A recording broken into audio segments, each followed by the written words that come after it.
এই ক্ষণস্থায়ী দুনিয়ার পর সামনে একটি এমন ভয়াবহ বিভীষিকাময় দিন আসতেছে, যেই দিনটিকে বলা হয় কিয়ামতের দিন, পুনরুত্থানের দিন, হিসাব নিকাশের দিন, প্রতিদান দিবসের দিন।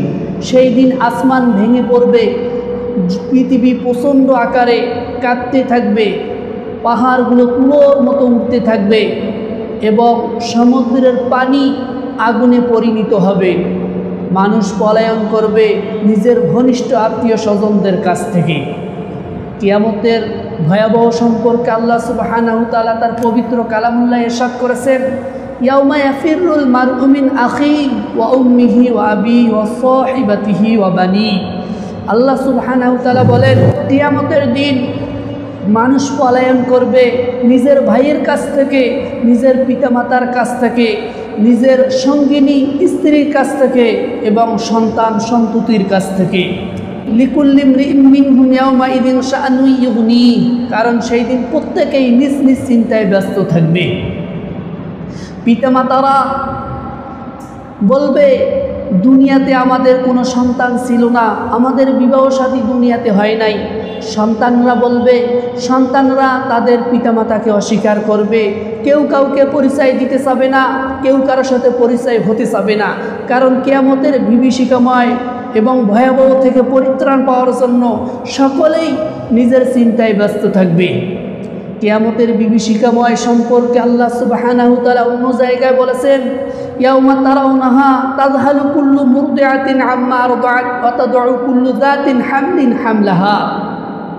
অর্থাৎ সেই দিন, অর্থাৎ কিয়ামতের দিন তোমরা দুগ্ধ দানকারী মহিলাদেরকে দেখবে, তারা তাদের সন্তানদেরকে ভুলে যাবে, তারা তাদের সন্তানদেরকে ভুলে যাবে এবং গর্ভবতী মহিলারা তারা তাদের গর্ভপাত করে ফেলবে।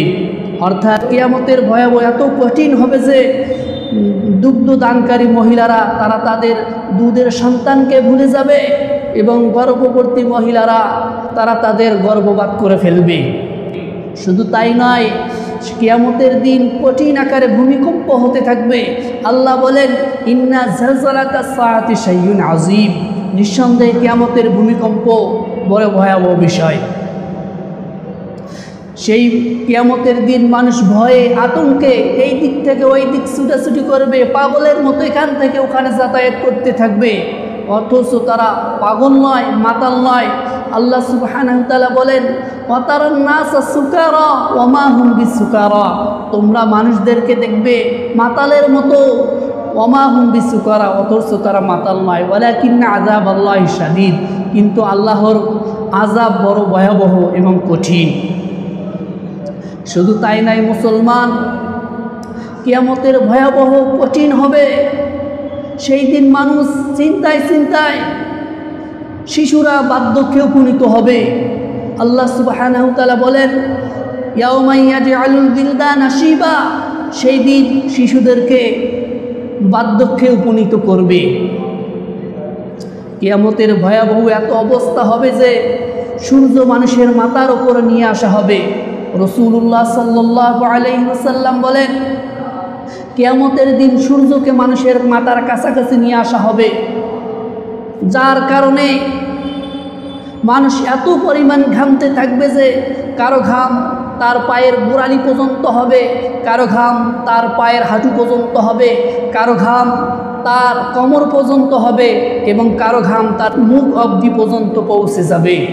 শুধু তাই নয়, কিয়ামতের ভীতিকর সন্তস্ত সম্পর্কে আল্লাহ রাসূল সাল্লাল্লাহু আলাইহি ওয়াসাল্লাম বলেন যে কিয়ামতের দিন প্রত্যেকটা মানুষকে নগ্ন এবং উলঙ্গ অবস্থায় উপস্থিত করা হবে। মা আয়েশা সিদ্দিকা রাদিয়াল্লাহু তাআলা আনহা বললেন, ইয়া রাসূলুল্লাহ, ইয়া হাবিবাল্লাহ, সেই দিন নারী পুরুষ উভয় এক জায়গায় থাকবে, একে মাথায় অবস্থান করবে, তারা কি একে অপরের দিকে তাকাবেন না? রাসূলুল্লাহ সাল্লাল্লাহু আলাইহি ওয়াসাল্লাম বললেন, হে আয়েশা, কাল কিয়ামতের দিন মানুষ এত ভয় এবং আতঙ্কে থাকবে যে কেউ কারো দিকে তাকানো পর্যন্ত সময় পাবে না, কেউ কারো দিকে তাকানোর সুযোগ পর্যন্ত পাবে না। চিন্তা করেন কিয়ামতের ভয়াবহ কত কঠিন হবে, মানুষের কি অবস্থা হবে সেই দিনে।